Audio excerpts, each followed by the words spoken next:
Imagine all your customers just kept coming back. You didn't have to convince them of the product quality or service you offer. You can genuinely have repeat business sailing through all year. But how do you stay in front of these customers? Well, if you're a big company and you have the resources, you can run a newspaper ad, a TV advertisement, or radio. But what if you're a small business and you don't have the money or the resources to do all that? What can you do? As a small business, what can you do? It's actually right in front of you, on your smartphone, on your tablet, on your computer, social media. Most of your customers are actually on Facebook, Instagram, LinkedIn, and the like. How can you stay in front of your customers directly?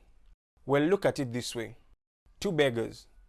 One sits down on the road and asks you for money as you walk past, and one comes to your car window and actually begs for money. Who has a higher chance of getting a meal that day? This applies to social media. You can stay in front of your clients' faces and send them your brand message directly and keep your brand ringing in their heads. For example, let's say it's Betty's Cakes. If someone sees Betty's Cakes every day on their posts, who will they go to when they hear their friend has a birthday? So let's say you sell an expensive product, in this case iPhones.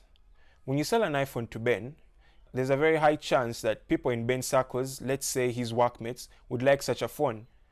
Now, these workmates usually are his friends on his social media, maybe his Facebook, maybe his Instagram. And when you run an advertisement, this advert is able to reach Ben and his friends using Ben's information. So when you think about it, social media actually helps you to connect not only your customers, but your customers and their friends.